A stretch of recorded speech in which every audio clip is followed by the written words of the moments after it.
Okay, so factorisation is the opposite of expansion. So what we're starting with is we're starting with something that's expanded and we're going back to, we're factorising it to put it in a more simple form expressed in brackets. So what we're going to recognise is these things need to have some sort of common factor. That's what we mean by factorisation. So 49 to the x, we're going to write that as 7 squared, yeah, to the x. And then over here we've got 7 to the x. And so then we've said order of multiplication doesn't matter. So what we've technically got here is 7 to the 2x. And so again, I'm going to break this right here. And so we could write that as 7 to the x squared. Okay, we've said order of multiplication doesn't matter. So I could write it as 7 to the 2x, or I could write it as 7 to the x times 2. And then over here we've got plus 7 to the x. Okay. Then what I'm going to do is I'm going to say, you don't have to do this every time. It's just a way to help us understand it. Let's let a equal 7 to the x. Alright? So then here we've got a squared, and then here we've got plus a. And this is something that's easy for us to factorise. If we're looking at that, a is common, so we can pull a up front, and we're left with a plus 1. Okay? And so if we then put 7 to the x back in, alright? So you don't need to do this step, but it can help us to understand. Here we've got 7 to the x squared. Here we've got 7 to the x. What's common between them? Well, 7 to the x. We pull 7 to the x out the front, and we're left with, in brackets, 7 to the x plus 1. If we expand this, this is what we'll get.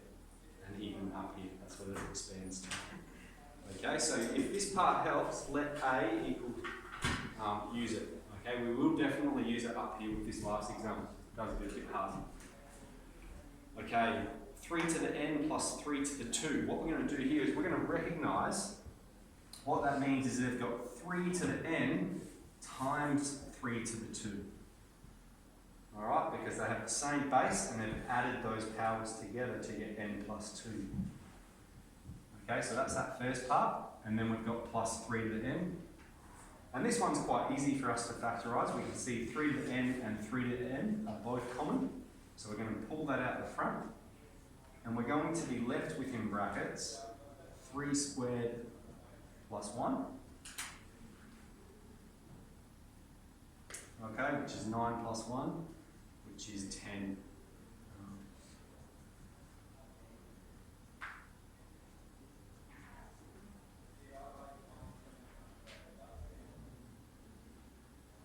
Okay, so I'll just say that one quickly again.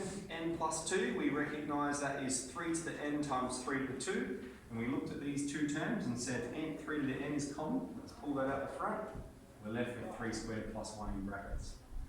Okay, over here, what we're going to do with this one, we're going to recognise that here, 4 to the x, that is 2 to the x, well it's 2 to the 2, I'll do it slowly again, 2 to the 2 to the x, and then 9, that is 3 squared. And so again over here, I said order of multiplication doesn't matter, so we can switch those around, alright? So we've got 2 to the x squared, take 3 squared. And we've got a squared, take b squared. This is a difference of 2 squares. A squared, take b squared. It simplifies to be a plus b times a take b. Alright, so we're going straight from there to there.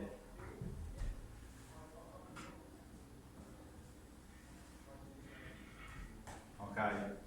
So is everyone okay with that one? We've expressed it as a squared take b squared, and then it simplifies a take b times a plus b. That's difference of 2 squares. Okay, that's again one of the rules that we learn. Okay, last one. Alright, what we're going to do here, we're going to recognise that is 3 to the x. Well, I'll do it like this again, 3 to the 2 to the x, plus, here we've got 2 times 2 times 3 to the x, and then over here we've got the plus 2 squared. We can express this as 3 to the x squared.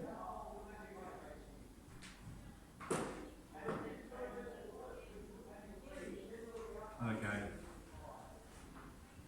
Now, we're going to do that trick I showed you down here, because that looks quite tricky to factorise.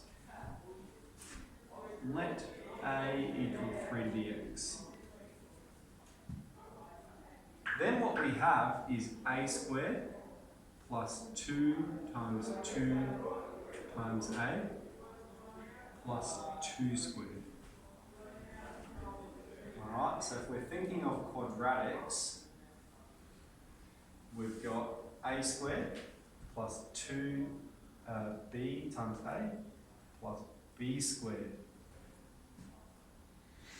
So I might just simplify this like this first. A squared plus 4a plus 4. And we can factorise that using the cross product rule. Alright, so that's going to be multiples of a and a. We're looking for two numbers that multiply together to give us 4. And when we add them together, we get 4a. So it's 2 and 2, isn't it?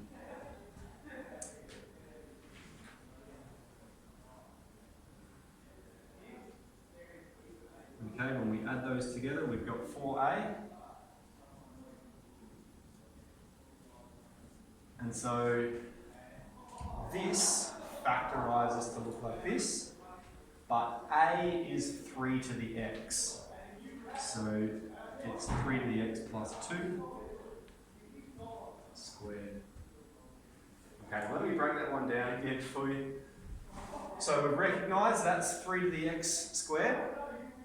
We've recognised this is 2 squared, and then we've said let a equal 3 to the x, which means we can now express this, it's a quadratic, a squared plus 4a plus 4. We've factorised that using the perfect square rule. And so we've got it in terms of a, and then we've plugged a back in. The only reason I recommend to do that is because it can be quite tricky to look at something like this and know how to factorise it. Okay? Whereas if we write it just in terms of a, all of a sudden it simplifies it a fair bit. If that works for you, please do it. If you think you can factorise from here, go ahead and do that. But yeah, for ones like this, particularly later on in the question, you'll find you do have to use the cross product method. Okay, so does that make a bit of sense? Any questions about it? Yeah, cool. Let's get into it.